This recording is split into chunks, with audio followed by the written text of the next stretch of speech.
Sahyadri tiger reserve हे युनेस्कोचं natural heritage site आहे. सह्याद्रीमध्ये जेवढी बायोडायव्हर्सिटी आहे ती इतर ठिकाणी नाहीये. बरोबर. परंतु पहिली गोष्ट अशी आहे की येणाऱ्या पर्यटकांच्या जशा अपेक्षा आहेत की वनामध्ये येऊन ट्रेक करताना आम्हाला हेही दिसलं पाहिजे. हं. तशा आमच्या देखील काही अपेक्षा आहेत. तुम्ही दारूच्या बाटल्या आणू नये, सिगरेट आणू नये. सिगरेटमुळे फार मोठ्या प्रमाणात आगी लागायचा प्रॉब्लेम येतो. बरेच लोक आहेत की अवाजवी पद्धतीने घोषणा देखील देतात. मग त्या घोषणांचा अर्थ काय आहे? तुम्ही कुणाला ऐकवते? वन्य प्राण्यांना ऐकून काय फायदा नाहीये. घोषणा ऐकायची तुम्हाला ह्युमन हॅबिटेशन मध्ये करावं लागते. करेक्ट. तुम्हाला काय वाटतंय की बऱ्याच वेळेला वन विभागाकडे क्वेश्चन मार्क म्हणून स्थानिक का बघितलं? म्हणजे कटकटीचं का वाटतं स्थानिकांना? याचं कारण असं आहे की वन विभागाचे कायदे हे फार स्ट्रॉंग आणि स्ट्रिंजेंट असे आहेत. हा जो एरिया आहे सह्याद्री टायगर रिझर्वचा, त्याच्यामध्ये आपण म्हणू की सकाळी डोक्याची चादर पांघरून असलेला एरिया, तर वाघाची डरकाळी ऐकू येणारा एरिया आहे. आपल्याकडे सह्याद्रीमध्ये STR-03 नावाचा वाघ आहे. त्या वाघाचं सायटिंग हे बऱ्याच वेळा आयलँडवरती झाले. हो, आणि बोटीनं जाऊन त्या आयलँडवरती ते ठसे असतील. सह्याद्री चालत असताना वाघाची उमटलेले फ्रेश ठसे, पायाखाली येणारा चिखलाचा रपरप आवाज आणि संततधार असलेला पाऊस, त्याची प्रचिती ही फक्त बोट पेट्रोलिंगमध्येच मिळू शकतो. कर्नाटक लोकांना कळलं पाहिजे की वन विभाग हे 24/7 वॉच देते, जंगलावरती प्रोटेक्शन करते, त्याचं एनहान्समेंट करते आणि बायोडायव्हर्सिटी जपण्याचं काम करते. की इतर विभाग हे क्लोज ट्रेजरी सांभाळतात. बरोबर, आम्ही ओपन ट्रेजरी सांभाळतो. हे जंगल चारी बाजूनी ओपन आहे आणि त्या ओपन जंगलाला आम्ही सांभाळायचं काम करतोय. कसं असतो एखाद्या वनाधिकाऱ्याचं आयुष्य काय असतं? तुम्ही इतक्या ठिकाणी ट्रान्सफर होता, तितक्या ठिकाणी तुम्ही ट्रेनिंग घेता. नवीन टीमची जुळवून घेताना सगळ्यात आमचं थंब रूल आहे, before you go to new post your name goes first. तर ओके. तुमचं जे नाव आहे, तुम्ही डिपार्टमेंटमध्ये केलेलं काम आहे, ते पहिल्यांदा पोस्ट, मग तुम्ही पाठीमागून जाता.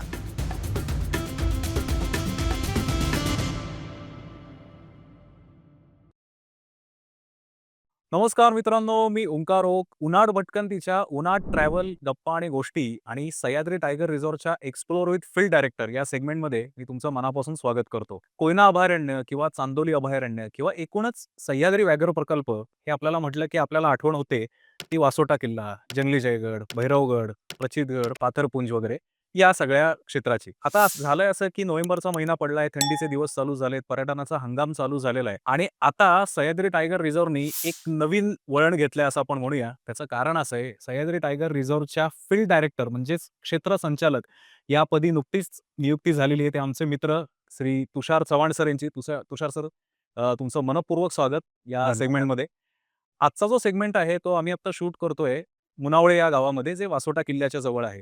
बेसिकली हा सेगमेंट शूट करण्याचं कारण असं आहे की वासोटा हा जो किल्ला आहे हा ट्रेकर्सचा तर आवडता आहेच आहे. पण आता फॅमिली क्राऊड सुद्धा या भागाकडे खूप वळायला लागलेला आहे. तर त्याच्यामुळे या सगळ्या भागामध्ये पर्यटनासाठी सुविधा काय आहेत किंवा नवीन काय उपक्रम वन विभागाने आणि स्थानिकांनी हाती घेतलेले आहेत. तसंच तुषार सरांच्या या संपूर्ण भागाबद्दलच्या पर्यटन डेव्हलप करण्याच्या योजना काय आहेत? या सगळ्याबद्दल माहिती घेण्यासाठी आणि गप्पा मारण्यासाठी आज मी तुषार सरांना आपल्या पॉडकास्टमध्ये इन्व्हाइट केले. सो सर, आपण पॉडकास्ट सुरुवात करण्याची थोडंसं तुमच्या जर्नीबद्दल आपण जाणून घेऊया, की तुमची फॉरेस्ट डिपार्टमेंटमधली जर्नी सुरू कशी झाली? तुमची पोस्टिंग्स त्याबद्दल थोडंसं सांगा. येस, 2012 साली मी UPSC पास झालो. अखिल भारतीय पातळीवरती ऑल इंडिया 12 रँक आली माझी आणि मला महाराष्ट्र केडर मिळालं.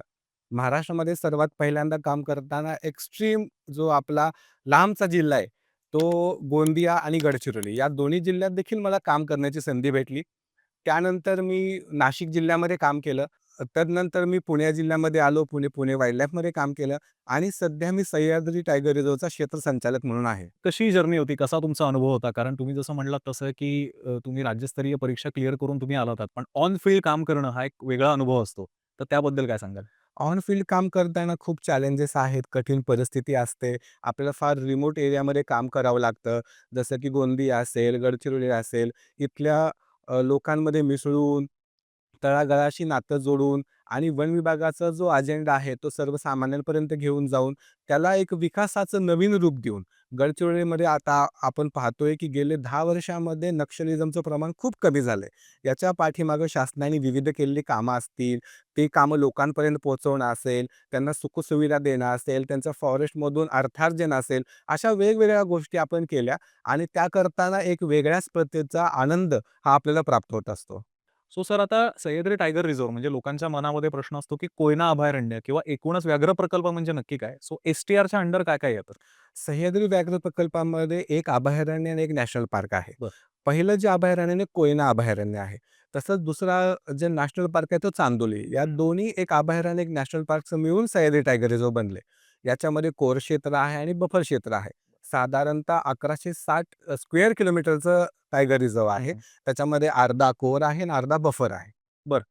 आणि आता आपण वाईल्डलाईफबद्दल इथल्या बोलणारच आहोत. पण वासोटा मी तुम्हाला जसं म्हटलं तसं पर्यटकांचं आता खूप अट्रॅक्शन ठरलं आहे. स्पेशली कोव्हिडच्या नंतर किंवा जसं आपण म्हणू सोशल मीडियाचा प्रभाव वाढला. तसं नोव्हेंबर, डिसेंबर ते साधारणपणे मार्चपर्यंत वासोट्याला भरपूर गर्दी होत असते. तर बामणोली किंवा टेटली वगैरे ही जी सगळी गावं आहेत, तर ह्यांच्या पर्यटनाच्या ज्या सोयी-सुविधा आहेत त्याबद्दल थोडंसं सांगा? आणि आत्ता हे मुनावळे जिथे आपण आत्ता बसलेलो आहोत, अत्यंत सुंदर लोकेशन आहे. तर इथे वनविभागाने काय इनिशिएटिव्ह घेतले किंवा घेतली जाणार आहेत त्याबद्दल थोडंसं सांगा? हा जो एरिया आहे सह्याद्री टायगर रिझर्व्हचा, याच्यामध्ये आपण म्हणू की सकाळी डोक्याची चादर पांघरून असलेला एरिया आहे. त्यानंतर वाघाची डरकाळी ऐकू येणारा एरिया आहे आणि या एरियामध्ये वॉटर स्पोर्ट्स असतील, होमस्टे असतील, त्यानंतर ट्रेकिंगसाठी फॅसिलिटीज असतील, ह्या वन विभागाने डेव्हलप केल्या. बरं. शिवाय प्रायव्हेट पार्टनरशिपमध्ये आपण बऱ्याच स्थानिक लोकांनी देखील इथं सुविधा उपलब्ध करून दिलेल्या आहेत. एम-टी-डी-सीने सुविधा उपलब्ध करून दिलेल्या आहेत. पर्यटक ज्यावेळेला येतात, त्यावेळेला त्यांना स्टेसाठी फॅसिलिटीज आहेत, कॅम्पिंग साइट्स आहेत, टेंट्स आहेत. अगदी टेंटिंगसाठी 1200 ते ₹1500 पर्यंत टेंट्स अवेलेबल आहेत. जर आपल्याला रूम्स घ्यायच्या असतील, तर साधारणतः 2500 ते ₹3000 मध्ये अवेलेबल आहे आणि याच्यामध्ये सगळं पॅकेज इन्क्लूड आहे. साईट सीइंग पण आहे, लोकल बोटीची राईड देखील आहे. अशा विविध पद्धतीनं टुरिस्टसाठी या फॅसिलिटी डेव्हलप झालेल्या आहेत. बरं. आणि आता जसं मी म्हटलं असं की वनविभाग आणि स्थानिक गावकरी. सो कोऑर्डिनेशन तुमच्यामध्ये खूप महत्त्वाचं असतं. कारण हा जसं म्हटलं तसं सेन्सिटिव्ह एरिया आहे. तर याबद्दल काय सांगाल? किंवा माझा प्रश्न विचारण्याचा उद्देश असा आहे, की समजा आत्तापर्यंत जे आपण असं म्हणू थोडंसं जर काही कॉन्फ्लिक्ट होत असते इन केस कारण शासनाच्या सोयी-सुविधा स्थानिकांना माहिती नसतात किंवा स्थानिकांकडून अनेकदा कोऑपरेशन मिळत नसतं वगैरे, वगैरे. ते स्थानिक पातळीचे प्रश्न भरपूर असतात. तर त्याच्यावर तुमच्या काही उपाययोजना आहेत का? याच्यासाठी आपल्याकडून इको डेव्हलपमेंट कमिटीची स्थापना केली गेलेली बरं. आहे. इको डेव्हलपमेंट कमिटीच्या मंथली मीटिंग होत असतात. त्या मीटिंगमध्ये ज्यांच्या समस्या आहेत ते वन विभागाकडे सांगतात. वन विभागाकडून त्याचं सोल्युशन देण्याचा प्रयत्न केला जातो आणि शिवाय वन विभाग लोकल टुरिस्टला अट्रॅक्ट करण्यासाठी आणि लोकांचं अर्थार्जन वाढण्यासाठी एक योजना घेऊन आली, ज्याच्यामध्ये आपण होमस्टे फॅसिलिटी द्यायला मदत करतो. बरं. त्याच्यामध्ये लाभार्थ्यांकडून 25% रक्कम द्यायची आहे. इतर 75% रक्कम ही शासनाकडून दिली जाते. कारण हा जिअर खूप जणांना माहिती नाहीये. येस. तर याच्यामध्ये बघा, की साधारणतः 1,50,000 एखादं रिपेअर करायचं एखाद्या रूमचं टुरिस्टसाठी तर करता येतं किंवा एखादी नवीन रूम बांधायची आहे वाड्यामध्ये किंवा त्यांच्या घरामध्ये, राहत्या घरामध्ये. त्याच्यामध्ये साधारणतः 3-1 लाखापर्यंत खर्च शासन करतं. बरोबर. आणि त्याच्यामुळं काय होतं, की लोकांना रोजगार मिळतो, पर्यटकांना राहण्याला संधी उपलब्ध होते आणि इथले लोकल कुझिन असतील, लोकल ट्रॅडिशन्स असतील, लोकांचं पेहराव काय आहे, इथले लोकं कसे आपलं जीवन जगताय, याला जवळून अनुभवण्याचा आस्वाद मिळतो. पण या भागामध्ये तुम्हाला पर्यटनाचं पोटेन्शियल कसं दिसतंय? म्हणजे आत्तापर्यंत जे पर्यटन चालत आलेलं आहे आणि पुढे जे ग्रोथ होईल, तर तुमच्या ग्रोथबद्दलच्या उपाययोजना कशा आहेत? म्हणजे की पर्यटकांना आपण कसं या भागामध्ये अजून अट्रॅक्ट करू शकतो? आज आपले जे पर्यटक आहेत ज्यांना वाईल्डलाईफ बघायचं आहे, हं. ते लोकं फ्लाइट घेतात, नागपूरला जातात, पेसला जातात, ताडोबाला जातात. परंतु अगदी आपल्या डोअर स्टेपवरती पुणे, मुंबईपासून कार ड्राईव्हवरती सह्याद्री टायगर रिझर्व्ह आहे. बरोबर. आपण जे एक्झिस्टिंग गेट आहेत त्यांना एन्हान्स करतोय आणि नवीन गेट आणि ट्रेकिंग रूट देखील उघडत आहे. बरं. यानंतर जे पर्यटक ऑल द वे कोकणमध्ये किंवा गोव्यामध्ये वॉटर स्पोर्ट्स करण्यासाठी जातात, त्यांना फ्रेश वॉटरचे एकदम छान प्रतीचे वॉटर स्पोर्ट एम-टी-डी-सी असेल आणि लोकल लोकांकडून उपलब्ध केले जातात. बरं. त्यामुळे आता वॉटर स्पोर्ट्ससाठी आणि जंगल सफारीसाठी तुम्हाला फार लांब जायची गरज नाही. कुठल्या प्रकारचे अंदाजे वॉटर स्पोर्ट्स तुम्हाला वॉटर वाटतात? स्पोर्ट्ससाठी स्कीइंग असेल, त्यानंतर बोट राईड्स आहेत, बरं. त्यानंतर कयाक्स आहेत. करेक्ट. अशा वेगवेगळ्या पद्धतीचे स्पोर्ट्स ॲक्टिव्हिटी केल्या जातात. सर आता हा जो सह्याद्री टायगर रिझर्व्ह आहे, तर पर्यटकांनी इथे का यावं? म्हणजे काय, की समजा आता इतका आपला महाराष्ट्र समृद्ध आहे किंवा वेगवेगळ्या प्रकारची जंगलं आपल्याकडे आहेत. पण तुम्ही जसं म्हणालात, की अगदी हाकेच्या अंतरावर आहे, म्हणजे साताऱ्यापासून तर अगदी तासाभराच्या अंतरावर हे ठिकाण आहे. तर ह्या एस-टी-आरचा यू-एस-पी काय? म्हणजे आपण एस-टी-आर म्हणजे संपूर्ण एस-टी-आर बद्दलच थोडंसं आता बोलूया, की लोकांनी इथे का यावं? सह्याद्री टायगर रिझर्व्ह हे युनेस्कोचं नॅचरल हेरिटेज साईट आहे. अच्छा. हॉटस्पॉट आहे आपला बायोडायव्हर्सिटीचा. हं. सह्याद्रीमध्ये जेवढी बायोडायव्हर्सिटी आहे ती इतर ठिकाणी नाहीये. बरोबर. तर टू एक्सप्लोर बायोडायव्हर्सिटी लोकांनी यायला पाहिजे. नेक्स्ट आहे की इथं येणाऱ्या लोकांना पायी फिरण्याची संधी आहे. करेक्ट. खूप सारे गड किल्ले आहेत, ट्रेकिंगचे मार्ग आहेत, भ्रमण मार्ग आहेत, हं. ज्याला लोकांनी एक्सप्लोर केलं पाहिजे. बरोबर.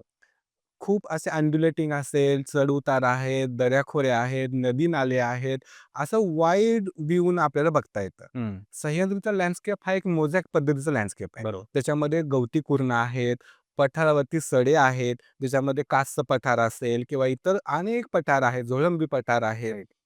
ज्याच्यामध्ये फार मोठ्या प्रमाणामध्ये मान्सूनमध्ये फ्लॉवरिंग होतं आणि जे फ्लॉवरिंग होतं ते इतकं नयनरम्य पद्धतीचं आहे, की जे लोकांनी एक्सप्लोर केलं पाहिजे. Correct, correct. इथं आल्यावरती स्पेशली बामणोलीमध्ये असेल, मुनावळ्यामध्ये असेल, वॉटर स्पोर्ट तयार केले जातात. हं. त्या वॉटर स्पोर्ट्सचा देखील लोकांनी आस्वाद घेतला राइट. पाहिजे आणि एकच फक्त आपण टायगर बघण्यासाठी न येता to explore the flora, fauna, local culture, त्यानंतर असलेले बोट्स राईड्सचा आनंद, बर्डिंगसाठी लोकांनी विशेष यायला पाहिजे. Right, right. आपल्याकडे खूप मोठ्या प्रमाणात मायग्रेटरी बर्ड्स पण येतात, रेसिडेंट बर्ड पण आहेत आणि स्पेशली जर उल्लेख करायला गेला तर मलबार हॉर्नबिल जो आहे तो प्रामुख्याने या भागात सापडतो. सुंदर पक्षी एकदम. सुंदर हां, पक्षी आहे. ॲक्चुअली. आणि कारण काय लेक साइड कॅम्पिंग जे आहे ना, तर आता मला असं वाटतं सातारा किंवा पुण्याच्या जवळची फार मोजकी लेक साइड कॅम्पिंगची ठिकाणं आहेत. म्हणजे सोयी-सुविधा पण आहेत आणि निसर्ग सुद्धा आहे आणि खूप कमर्शियलाइज किंवा ज्याला आपण म्हणतोय सगळ्या बाजूनी डीजे वाजतोय हां. आणि तुम्ही टेंट स्टे करताय तसं नसलेलं हे मला असं वाटतं ठिकाण आहे. तर काय असतं याच्यामध्ये आता एस-टी-आर म्हटल्याच्यानंतर लोकांच्या मनामध्ये प्रश्न असतात, की एक वासोटा हा एकच किल्ला आहे, की जिथे आम्हाला आता जाता येईल. हो, पण तुम्ही जसं म्हणलात, की बाकी वेगवेगळी ट्रेकिंग रूट्स ओपन करायचा हो, तुमचा आता विचार आहे. हो. तर काय तुमच्या योजना आहेत याबद्दल? याच्यामध्ये आहे, की जे मोस्टली गड किल्ल्यानं जाणारे ट्रेक रूट हं. आहेत, त्याला आम्ही लवकरच ओपन करतोय बरं. आणि याचं बुकिंग देखील ऑनलाईन वेबसाईटवरती होणार क्या आहे. बात है! बरं. जे लोक वॉक इन येतील त्यांना देखील आपण घेऊन जाऊ. हं. शिवाय याची कॅरिंग कॅपॅसिटी एस्टॅब्लिश करून राइट. तेवढ्याच ट्रेकर्सला आपण जंगलामध्ये सोडणार आहे. जरा वासोट्याला थोडासा इश्यू होतो. कारण कसं आहे, की ऑर्गनायझर्स काही नवीन ऑर्गनायझर जे असतात अर्थात, की 100-200 च्या संख्येने घेऊन येतात हं. आणि मला असं वाटतं दे should B sensitive about the area. तर ती कॅपॅसिटी निश्चित निश्चितच आपल्याला सेन्सिटाईज करायला लागेल लोकांना. त्यानंतर एक जाणकार पद्धतीने ट्रेकिंग केलं गेलं पाहिजे. राइट. प्लास्टिक आम्ही गेटवरतीच काढून घेतो. हं. खालीच मोजून घेतो. तेवढंच प्लास्टिक आले का नाही ते पाहतो.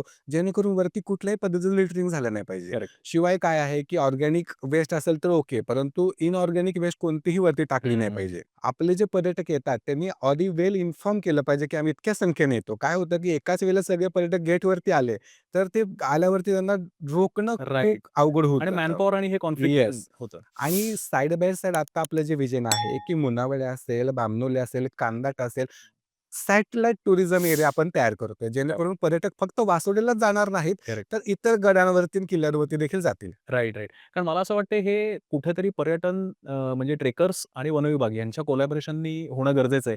कारण कसं असतं जोपर्यंत पर्यटकांना वनविभागाची बाजू कळत नाही, की why you are restricting certain number किंवा तुम्ही ही बंधनं का लावताय? तोपर्यंत काय म्हणतात ते कॉन्फ्लिक्ट्स तयार होतात. आणि हे मला असं वाटतं कोलॅबोरेटिव्ह वर्क आहे. तर मला असं वाटतं त्या दृष्टीनेही आपल्याला याच्यावर काम करता येऊ शकतं. नक्कीच याच्यावरती काम करताना आता आपण एक नवीन ट्रेक रूट ओपन करणार आहे वासोट्याला.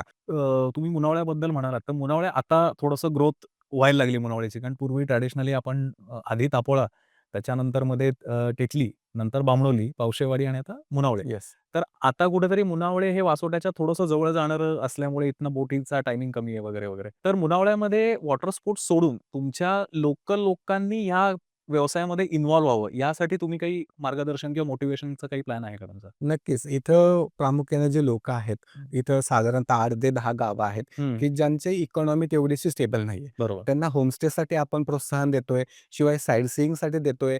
गाईडसाठी आपण ट्रेनिंग ट्रेनिंग देतोय, प्रोग्राम. की ज्याच्यामुळं काय आहे, की लोकांना आलेल्या पर्यटकांना नक्की काय दाखवायचंय. बर्डिंगसाठी काय दाखवता येईल, धबधबा कसा दाखवता येईल. शिवाय इथल्या सर्व लोकल एरियामध्ये, की वॉटर स्पोर्ट एकदम उत्कृष्ट पद्धतीने आणि सेफ्टीचा कन्सिडर करून करेक्ट. आपण ते राबवायचे आहे. लोकांना कारण मुख्य कन्सर्न तोच असतो. कारण वॉटर स्पोर्ट्सला अनेकदा काय आता लाईफ जॅकेट दिली जात नाहीत हां, किंवा असतात पण ती निकृष्ट दर्जाची असतात. असतात. तर मला असं वाटतं हे आपण आता पर्यटन डेव्हलप करतो, तर हे कुठेतरी ट्रेनिंग शासनातर्फे देणं. येस. तर हे रेग्युलर एम-टी-डी-सी याच्यामध्ये पूर्ण पद्धतीनं काम करते. बरं. नवीन प्रोजेक्ट आणतंय. मुनाबाईला फार मोठ्या पद्धतीनं पर्यटनाचा प्रोजेक्ट सुरू होतोय. ज्याच्यामध्ये वॉटर स्पोर्ट ॲक्टिव्हिटी चालू होतील. कोयनाला देखील चालू होतोय बरं. आणि खाली हेळवाक साईडला देखील चालू होतोय. ओके. किंवा विविध ठिकाणी एम-टी-डी-सीच्या माध्यमातून हे प्रोजेक्ट चालू केले जात आहेत. सर वनविभागामध्ये ज्यावेळेला लोकं पर्यटनाला येतात, आता स्पेशली वासोट्याबद्दल आपण बोलूया. अनेकदा असं जाणवलंय, की काही पर्यटकांकडनं बेशिस्तपणा किंवा काही ट्रेक ऑर्गनायझर्स खूप संख्येने ट्रेक घेऊन येणं वगैरे. तुमचा काय अनुभव आहे, की कसं हे कॉन्फ्लिक्ट का घडतात वनविभाग आणि पर्यटकांमध्ये आणि काय अपेक्षा आहेत तुमच्या पर्यटकांकडनं? पर्यटक ज्यावेळेला येतात ना, पहिलं तर त्यांना निसर्गाबरोबर स्वतःची मस्ती करण्याचा खूप छंद असतो. हं.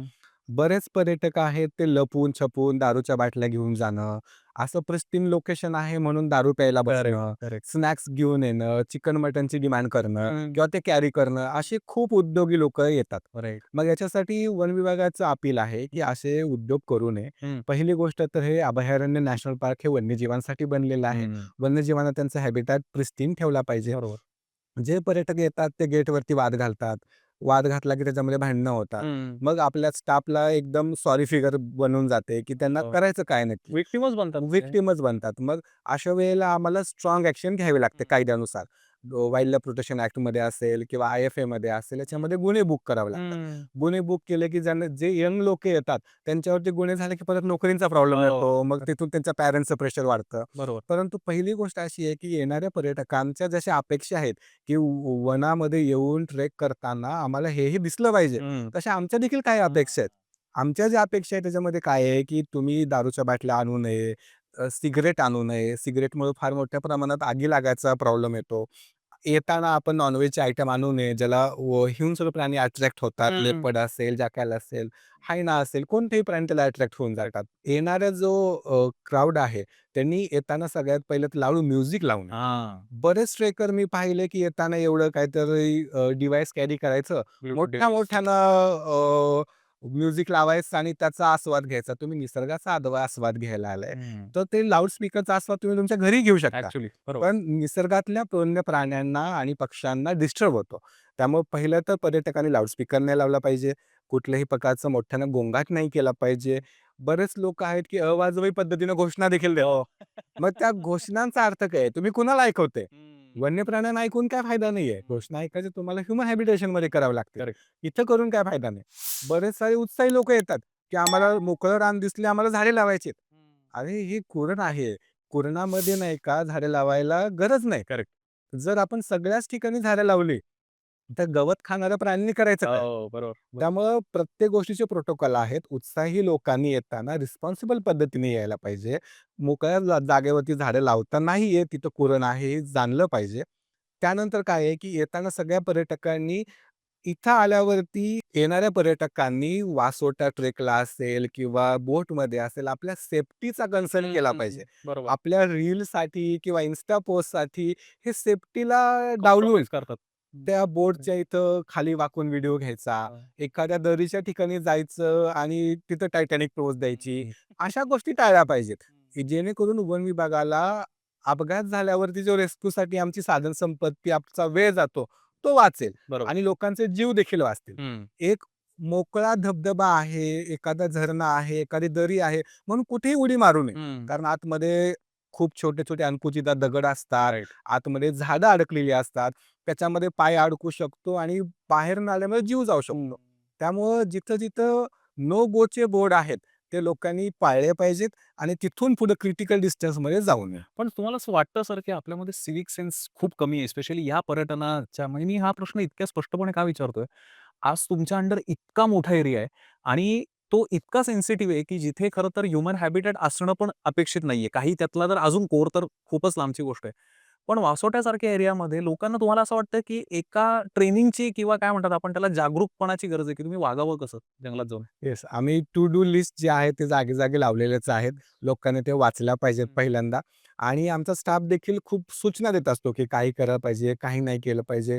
लोकांसोबत आम्ही गाईडला देखील ट्रेनिंग देतो, की कशा पद्धतीनं आपण मासेसला हँडल केलं पाहिजे. आम्ही वेगवेगळ्या रिसॉर्ट ओनरला देखील सांगतोय, की तुम्ही ह्या-ह्या पद्धतीनं लोकांना ऑलरेडी ब्रीफिंग करा, की जे आतमध्ये जातील तर आम्हाला थोडासा दिलासा होईल. हं. एक गोष्ट बघा, की भारतातलं कुठलंही देवाचं ठिकाण हे जंगलामध्ये वसलेलं आहे. हो. तिरुपती घ्या किंवा खालचं शबरीमाला घ्या किंवा अगदी गिरनार घ्या.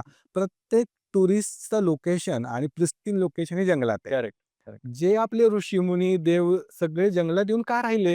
याचं कारणच आहे, की त्यांना they have to go inside. मग गो इनसाइड जाण्यासाठी काय आहे, की आपलं रिस्पॉन्सिबल पद्धतीनं राहिलं पाहिजे. हं. जे प्रिस्टीन वॉटर आहे आता पूर्ण आपण शिवसागर सुरू केल्यापासून वासोट्यापर्यंत कोणत्याही नैसर्गिक नदी नाल्याचं पाणी हं. हे आपण पिऊ शकतो. हो. इतक्या अप्रतिम क्वालिटीचं पाणी इथं उपलब्ध आहे. आपण जर तिथं कचरा टाकला, पर्यटकांनी घाण केली, तर उद्या जाऊन याचं नाल्यात रूपांतर व्हायला वेळ लागणार नाही. बरोबर, बरोबर. कारण मला काय वाटतं माहिती आहे का, की बेसिकली स्थानिक लोकांचा जितका स्ट्रिक्ट कंट्रोल असेल, कारण अगदी सर खरं सांगायचं झालं प्रत्येक ठिकाणी तुषार चव्हाण उपस्थित नाही राहू शकत. ठीक आहे. बरोबर आहे. म्हणजे हे सगळीकडे ॲप्लिकेबल आहे. मला असं वाटतं, की संपूर्ण सह्याद्रीत जेवढं एडव्हेंचर टुरिझम चालतं त्याच्यातला हा एरिया इतका सेन्सिटिव्ह आहे. कारण हा ट्रेकर्समध्ये सुद्धा खूप एक आदराचा एरिया. सह्याद्री टायगर रिझर्व्ह म्हटल्याच्या नंतर एक आदरयुक्त भीती आमच्या मनामध्ये येते. पण आता काय झालंय दुर्दैवाने पर्यटक आणि ट्रेकर हे आता डिफरन्शिएट खूप झालंय. पूर्वी फक्त ट्रेकर यायचे. 2010, 12, 15 पर्यंत इथे एक्सक्लुझिव्हली की ज्यांना ही सगळी बॅकग्राऊंड माहिती आहे. पण आता कोव्हिडच्या नंतर कुठेतरी तो सगळा माहोल बदललेला आहे. तर मला असं वाटतंय थोडंसं तुम्ही स्थानिक गाईड्सचं ट्रेनिंग म्हणजे कुठल्या अर्थाने की they should be acting as वनविभागाचेच लोकं. येस.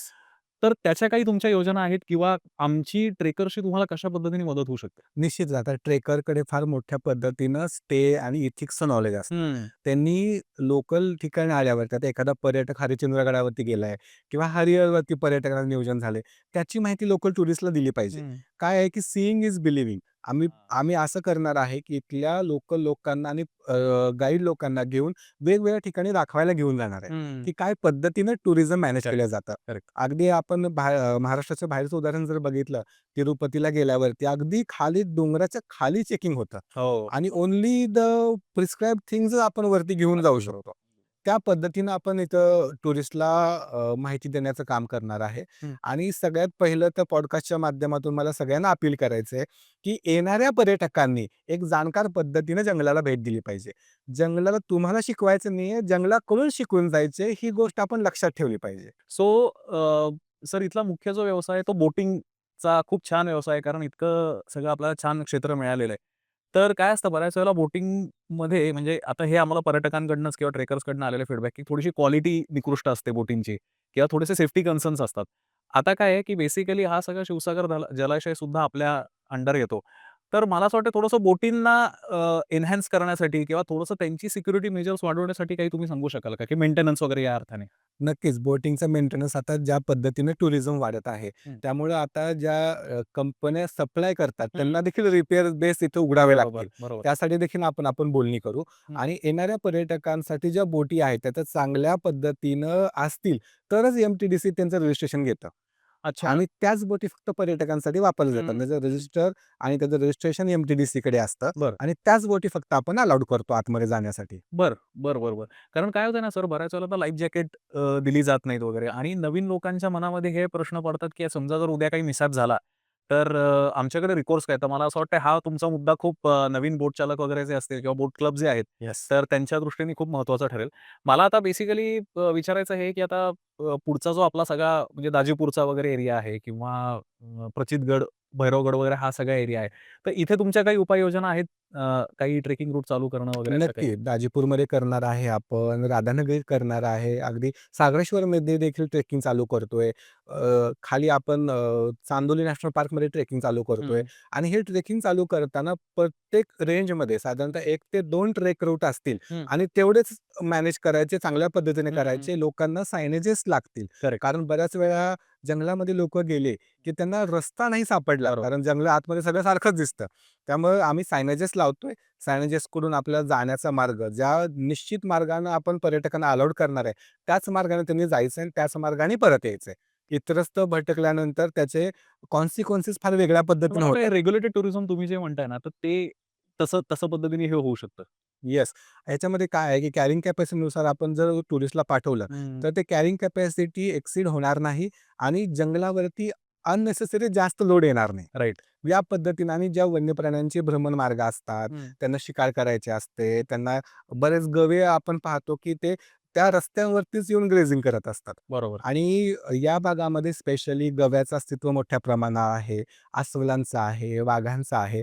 तर त्या वन्य प्राण्यांना मुक्त संचार करण्यासाठी आपल्या टुरिस्टची संख्या ही लिमिटेडच ठेवावी लागेल. बरोबर, बरोबर.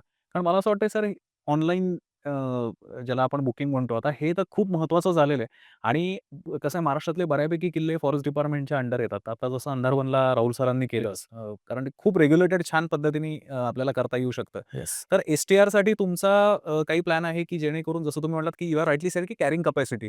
पण लोकांच्या मनामध्ये प्रश्न असतो, ही ठरवायची कशी? किंवा आम्ही किती लोकं फुल झाल्याच्या नंतर हे म्हणजे बंदी होणार आहे वगैरे, वगैरे. तर त्याच्या काही तुमच्या उपाययोजना आहेत, की समजा वेबसाईट काढायची आहे किंवा कॅरिंग कपॅसिटी निश्चित करण्यासाठी काय करायचं? कॅरिंग कॅपॅसिटी काढण्यासाठी काय आहे, की आपला टुरिस्ट जो इन्फ्लो आहे, हं. तो एका विशिष्ट सीझनला जास्त असतो. बरोबर. किंवा ख्रिसमस हॉलिडेज आहे, दिवाळीच्या सुट्ट्या आहेत किंवा छान पाऊस पडतोय त्यावेळेला हं, टुरिस्ट खूप अट्रॅक्ट होतात. हं. त्याच वेळेला ज्या स्पेसिफिक डेजलाच त्या खूप जास्त इफेक्टिव्हली राबवावे लागतात. हं, आम्ही इथून पुढचे जे 4 महिने आहेत, जे टुरिस्टचे महिने आहेत, हं, त्याच्यामध्ये आम्ही ऑलरेडी डिक्लेअर करू, हं. की एवढे-एवढेच लोकं फक्त आम्ही अलाउड राइट. करणार आहे. त्याच्या पुढचं जे बुकिंग असेल त्यांना इथं सॅटेलाइट टुरिस्ट एरियाज जे आहेत, हं, एखादे पर्यटक 1000 लोकं एकदमच बामणोलीला आले, हं, तर त्यातले जर 200-300 लोकं मुनावायला आले, हं, 200-300 लोकं जर खाली कांदाटला गेले हं. किंवा काही लोकांनी खाली पाटण साईडला गेलं, तर सगळ्यांनाच जंगलाचा येथेच आनंद घेता येईल एन्जॉय होईल आणि आणि सगळ्याच लोकांना आतमध्ये जाता येईल करेक्ट. आणि एकाच विशिष्ट एरियामध्ये त्याचा लोड देखील येणार नाही. राइट. आता दुसरं असं आहे, की म्हणजे बेसिकली पर्यटन आणि स्थानिक हे अगदी इन्सेपरेबल नातं आहे तुम्ही म्हटलात तसं. पण बऱ्याच वेळेला असं दिसून येतं, की थोडासा संवादाचा अभाव म्हणजे शासन आणि गावकरी यांच्यामध्ये होतो. मग कुठेतरी ते कॉन्फ्लिक्ट व्हायला सुरुवात होते. मग कोऑपरेशन कधी इकडनं मिळत नाही, कधी तिकडनं मिळत नाही. तर आता तुमची नवीन नियुक्ती झालेली आहे आणि आत्तापर्यंत तुमची इतकी सुंदर व्हिजन तुम्ही जे डेव्हलप करताय. हे कॉन्फ्लिक्ट मॅनेजमेंट एक तर कॉन्फ्लिक्ट का होतात गावकरी आणि शासनामध्ये म्हणजे स्पेशली वन विभागामध्ये या एरियाबद्दल बोलायचं झालं तर. आणि जर असे भविष्यामध्ये तुम्हाला जर काही दिसत असतील, तर ते रिझॉल्व्ह करण्याच्या काही उपाययोजना आहेत? माझा असा अनुभव आहे, की बरेचसे कर्मचारी आणि अधिकारी एकला चलो रे भावनेमध्ये काम करत असतात. हां. एकला चलो म्हणजे काय? मी जंगलाचं कन्झर्वेशन करतोय, माझं काम मी बरोबर करतोय. बाकी कोण मला प्रश्न विचारते, त्यांच्या समस्या घेते, याच्याविषयी मला घेणं-देणं नाही. परंतु मी स्वतः आणि माझ्या टीमला मी अशी सवय लावली आहे, की आपल्याला लोकाभिमुख शासन चालवायचं आहे. ॲब्सोल्युटली. लोकाभिमुख काय याच्यासाठी चालवायचं आहे, कारण की आपण जोपर्यंत स्थानिक लोकांना, आदिवासी लोकांना, जंगलात राहणाऱ्या लोकांना इन्व्हॉल्व करत नाही, तोपर्यंत त्या जंगलाचं कॉन्झर्वेशन होणार नाही. करेक्ट. मग कॉन्झर्वेशन करण्यासाठी आपण लोकलच गाईड घेणार आहे, लोकलच कुझिन सर्व्ह करणार आहे आणि जेणेकरून लोकांचं अर्थार्जन वाढलं, हं, की त्यांची वनावरची डिपेंडन्सी कमी होते. हं. म्हणजे इन अ वे वन विभागाचा देखील फायदा आहे, लोकांचा देखील फायदा आहे. लोकं जंगलामध्ये गायी चारायला जाणार नाहीत. त्यांना घरातच उपलब्ध मिळेल, रोजगार उपलब्ध मिळतील. त्या पद्धतीनं आपण लोकांशी हितगुज करतो. राइट. ई-डी-सीच्या माध्यमातून दर महिन्याला आपला वनरक्षक लोकांशी बोलतो. लोकांच्या ज्या समस्या असतील 1926 हेल्पलाईनवरती ते देखील आम्हाला सांगतात. त्या समस्येचं देखील निराकरण करतो. बरं. अशा पद्धतीनं it is two way conversation. हं. एका पद्धतीनं कन्व्हर्सेशन चाललं तर समस्या निरसन होणार नाही. म्हणून आम्ही डायलॉग करणं आणि एक्सप्लोर विथ फील्ड डायरेक्टर आणि आजची जी यूथ जनरेशन आहे, जेन झी आहे, यांच्यापर्यंत नेचरचं काम पोहोचवण्यासाठी Instagram असेल, राइट. Twitter असेल, अशा माध्यमातून आम्ही पोहोचायचा प्रयत्न करतोय. बरोबर, बरोबर. पण पर्यटन म्हणजे वनविभाग वनविभागाचं काम किंवा आता कसं आहे, की याच्यामध्ये मी तुम्हाला पुढच्या आपल्या याच्यामध्ये विचारणारच आहे, की चॅलेंजेस बेसिकली तुमच्या सगळ्या कामातली. कारण इतक्या वेगळ्या एरियामध्ये तुम्ही काम केलेलं आहे आणि एक टेरेन कधी दुसऱ्यासारखा नसतो जनरली. तर कारण तुम्ही असं म्हटलात नाशिक वेगळं आहे, गडचिरोली वेगळा आहे, पुणे वेगळा आहे, हा वेगळा आहे. तर पर्यटन आणि एस-टी-आर किंवा पर्यटन आणि तुमचं काम हे को-लिंक कसं आहे? म्हणजे काय पर्यटन समजा कमी झालं किंवा पर्यटन जर वाढलं, तर त्याचा तुमच्या कामावर किंवा एस-टी-आरवर कसा डायरेक्ट किंवा इनडायरेक्ट परिणाम होईल? आता पर्यटन आणि वन विभागाचं कन्झर्वेशन हं. हे एकदम हँड इन हँड चालतं. बरं. सगळ्यात पहिलं तर आहे conservation without money is just a conversation. तर आपल्याला कन्व्हर्सेशन नाही करायचं, कन्झर्वेशन करायचं. राइट. मग याच्यासाठी काय आहे, की ज्या वेळेला कन्झर्वेशन करायचं आहे, तर तुम्हाला फंड लागेल. हं. फंड लागेल, तर टायगर रिझर्व्ह फाउंडेशनमध्ये पैसा लागेल, जेणेकरून वॉचरचा मानधन देता येईल, कॅमेरे ट्रॅप्स घेता येतील, त्यानंतर मॉनिटरिंगसाठी आपल्याला पेट्रोलिंग करता येईल, त्यानंतर रेस्क्यू करता येईल ॲनिमलचं. अशा सगळ्या गोष्टींसाठी निधी लागतो. बरोबर. मग फाउंडेशनमध्ये निधी कुठून येतो? तर ज्या टुरिस्ट येतात त्याच्या एंट्री फीजमधून येतो. मग एंट्री फी ज्यावेळेला येते, त्यावेळेला एंट्री फी आपण स्वीकारली जाते. ती एंट्री फी अल्टिमेटली कन्झर्वेशनमध्ये जाते आणि ज्यावेळेला टुरिस्ट कधी येतात त्यांना फॅसिलिटी दिल्या जातात हम्म. आणि त्यांना सुविधा दिल्यानंतर त्यांना काहीतरी युनिक बघायला भेटतं, त्यावेळेला पर्यटक येतात. राईट. आणि तुम्हाला युनिकनेस त्या एरियाचा जो आहे तो लोकांपर्यंत पोहोचवावा लागेल. लोकांना युनिकनेस कळला की पर्यटक येतील. पर्यटक आले की त्यांच्या फीजमधून आपण फंड कलेक्ट करू आणि तो फंड अल्टिमेटली कॉन्झर्वेशनमध्ये कामाला लावू. इन अ वे आपण जंगलाचं संवर्धन करतोय, जंगलाला भेटी देतोय म्हणजे संवर्धन करतोय. म्हणजे पर्यटकांचा हा इनडायरेक्ट हातभारच आहे तुमच्या हातभारच कामासाठी. आहे. म्हणजे येस. जितकं पर्यटन वाढेल, तितकं तुमच्यासाठी पण ते सोपं जाणार आहे. कारण मी सर बघितले 4 महिने ज्यावेळेला वासोटा बंद असतो, त्यावेळेला कदाचित बऱ्याच वेळेला एक तणाव तो जाणवत हो. असेल, की ह्या 4 महिन्यामध्ये जितका फंड कलेक्ट होतो, अख्खाच वासोटा आपल्याला बंद ठेवावा लागतो. हो. पण मला असं वाटतंय, की ही जी जाणीव आहे, की समजा एखादी फी आपण वाढवतोय वासोट्याची. तर आता एक रिसेंट बातमी आलेली होती, की वासोट्याचं ₹150 येस. शुल्क वाढवलं गेलेलं आहे. येस. तर तुमची काही व्हिजन होती हे वाढवण्याच्या मागे. त्याचं कारण असं आहे, की पेपरमध्ये पण बातमी आली, की थोडासा स्थानिकांमध्ये नाराजीचा सूर आहे आणि you are the right person हे सांगण्यासाठी, की हा नाराजीचा सूर जरी स्थानिकांकडून आला, तरी काय तुमचा विचार होता हे करण्यामागे? आता हे करण्यापाठीमागे सगळ्यात पहिलं कारण आहे, की टायगर रिझर्व्हमध्ये आपण एंट्री करताना एक पर्यटक जर 100 किंवा ₹150 देतोय, तर हा एकदम मिनिमल आहे. हं, ताडोबाचा विचार केला तर लोकं 6,000 7,000-7,000 देतात. हं. इतर नॅशनल पार्कमध्ये वेगळ्या पद्धतीने देतात. ₹150 हे फार कमी किंमत आहे आणि आज रोजी जो आपण पर्यटकांना सुविधा देतो, त्या फार बेअर मिनिमम सुविधा आहेत. बरोबर. आपले वॉचर तिथं उपलब्ध असतात. त्यांना वरती पाण्याची सोय नाहीये, मध्ये टॉयलेटची सोय नाहीये. ह्या जर आपल्याला सगळ्यांना सोयी करायच्या आहेत, तर काही निधी शासनाच्या किटीमध्ये गोळा झाला पाहिजे आणि तो कधी गोळा होईल? आला आता एकदमच आम्ही 100चे ₹500 नाही केले. हो, बरोबर. 100चे अगदीच ₹150 केले आणि कोणीही एखादा यंग कॉलेजचा जरी मुलगा आला, तरी ₹150 किल्ल्यावरती जाण्यासाठी आणि ₹150 मध्ये पूर्ण दिवसाचा ट्रेक, हं. पूर्ण दिवसाचं जाणं-येणं, निसर्गाचा आनंद, शुद्ध हवा, शुद्ध पाणी आणि शुद्ध पर्यावरण मिळते. तर ₹150 पर्यटकांनी पे करण्यासाठी टायगर रिझर्व्हला असं वाटतंय, की ही बेअर मिनिमम फी आहे. बरोबर. परंतु 100चे 150 करणे म्हणजे एकदमच दीडपट झाल्यासारखं आहे. हं, परंतु आपली ओरिजिनल फीस फार कमी होती हं. आणि ती फक्त आपण थोड्या पद्धतीनं वाढवली आहे. आणि निश्चितच जे वाढवलेली निधी आहे, तो आपण कन्झर्वेशनसाठी आणि टुरिस्टच्या फॅसिलिटी तयार करण्यासाठीच वापरणार आहे. Right, right. कारण मला असं वाटतं हे काय म्हणतात हे जे मोटिव्ह आहे ना, ते तुम्ही जसं मगाशी म्हणलात ना, की हा डायलॉग होणं महत्त्वाचं आहे. कारण एखादा सामान्य आणि म्हणूनच आपण अर्थात आजचा पॉडकास्ट आपण शूट करतोय. कारण तुमचा जो अँगल आहे, काय असतं बऱ्याच वेळेला शासन दरबारी लोकं पोहोचू शकत नाहीत. इतका कँडिड टॉक्स आता आपल्या गप्पा येस. चालू आहेत. येस. तर प्रत्येक वेळेला ट्रेक ऑर्गनायझर असतील किंवा पर्यटक असतील, त्यांना तुषार सर अप्रोचेबल नसतात. तर त्याच्यामुळे या निमित्ताने एखादं मोटिव्ह तुमचं हे लोकांपर्यंत आपल्याला पोहोचवता येऊ शकतं. सर सगळ्यात मला एक बेसिक प्रश्न विचारायचा आहे. कोर एरिया आणि बफर एरिया हा काय प्रकरण आहे? कारण आम्हाला इतकं कन्फ्युजन असतं त्याच्यामध्ये, की नक्की हा ठरवला कसा जातो आणि नक्की कोरमध्ये काय असतं आणि बफरमध्ये काय असतं? लोकांना काय एवढं कोरचं अट्रॅक्शन काय? जे पण पर्यटक टायगर रिझर्व्हला जातात, त्यांना सगळ्यांना कोरच बघायचं. आता कोर एरियामध्ये देखील तेच जंगल आहे आणि बफरमध्ये पण देखील तेच आहे. कोर एरिया जो आहे त्याला आपण वन विभागाच्या भाषेमध्ये इनव्हायोलेट एरिया म्हणतो, बरं. की ज्याच्यामध्ये कोणत्याही पद्धतीनं मानवी हस्तक्षेप नाही झाला पाहिजे. त्याच्यामध्ये वाड्या वस्त्या, घरं, शेती असेल त्यांना आपण त्यांचं पुनर्वसन करून इतर ठिकाणी देखील शिफ्ट करतो आणि कोर आणि बफर हा फक्त मॅनेजमेंटसाठी विभागलेला भाग आहे. बरं. याच्यामध्ये की कोरमध्ये फार जास्त प्राणी आहेत आणि बफरमध्ये नाही, असं बिलकुल नाही. हं. होऊ शकतं बऱ्याच वेळा की बफरमध्ये जास्त सायटिंग होतात कोरपेक्षा. परंतु टुरिस्ट लोकांना असं वाटतं की कोरमध्ये गेल्यावरती आम्हाला खूप चांगलं प्रिस्टीन जंगल भेटेल आणि बफरमध्ये आम्हाला थोडीशी निराशा भेटेल. परंतु हे असं बिलकुल नाही. जे पण पर्यटक येतात त्यांना बफरमध्ये देखील तितकाच चांगल्या पद्धतीनं आस्वाद घेता येईल, तितक्याच चांगल्या पद्धतीनं प्राणी दिसतील आणि बफरमध्ये उलट जास्त पद्धतीने दिसतील. त्यामुळं कोर आणि बफरचा हट्टहास हा पर्यटकांनी नाही केला पाहिजे. कोर आणि बफर हे फक्त मॅनेजमेंटच्या टर्म्स आहेत आणि वन विभाग फक्त इन्व्हॉल्व्ड एरिया वेगळा ठेवण्यासाठी आणि सोर्स आणि सिंक फॉर्म्युल्यावरती आपण कोर आणि बफर डिव्हाईड करतो. आपण पर्यटनाबद्दल आता बोलतोय, की ज्याच्यामध्ये सस्टेनेबिलिटी हा खूप महत्त्वाचा म्हणजे शाश्वत विकास ज्याला आपण म्हणतो तसं. एखादं तुमच्या डोळ्यासमोर असं कुठलं एक्झाम्पल आहे का जे महाराष्ट्राच्या बाहेरचं आहे?